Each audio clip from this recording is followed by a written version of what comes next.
If you don't love your work, you're never going to be great at it. If you can get your work life to be where you enjoy half of it, that is amazing, because very few people ever achieve that. Because the truth is, everything comes with overhead. That's reality.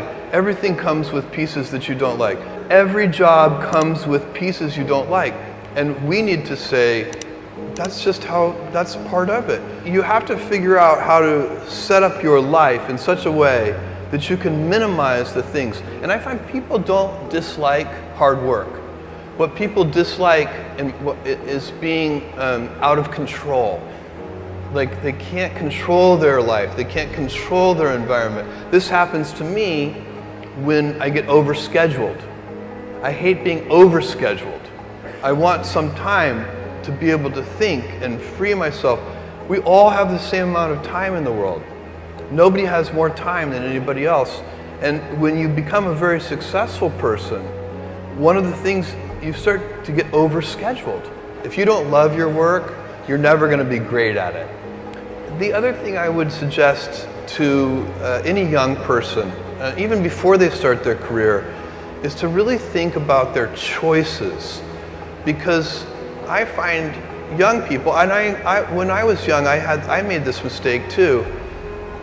You can get very fixed on your gifts. So everybody has gifts. You know, you have gifts and you have things that you didn't get gifted. Maybe you're extremely beautiful. Maybe you're extremely good at mathematics. There are a lot of things that you can be given.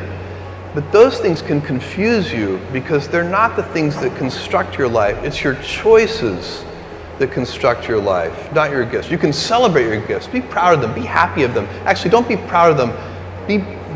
Be celebratory of them, but you can't be proud because they're gifts. They were given to you. You didn't earn them. You can only be proud of the things you earn.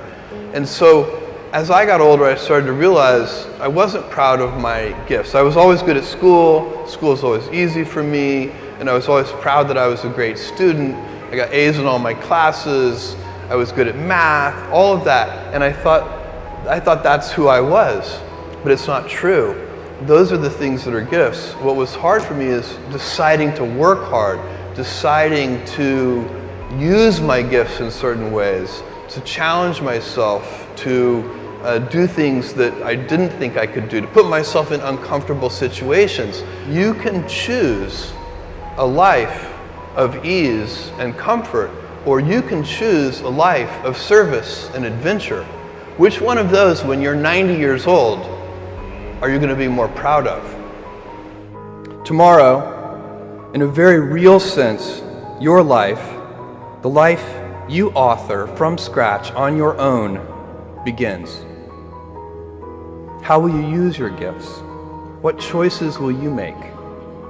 Will inertia be your guide, or will you follow your passions? Will you follow dogma, or will you be original? Will you choose a life of ease, or a life of service and adventure? Will you wilt under criticism, or will you follow your convictions? Will you bluff it out when you're wrong, or will you apologize? Will you guard your heart against rejection, or will you act when you fall in love? Will you play it safe, or will you be a little bit swashbuckling? When it's tough, will you give up, or will you be relentless? Will you be a cynic, or will you be a builder? Will you be clever at the expense of others, or will you be kind?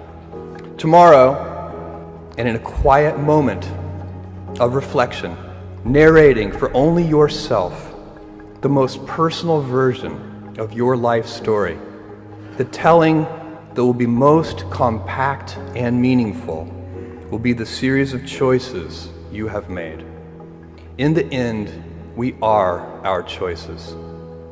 Build yourself a great story.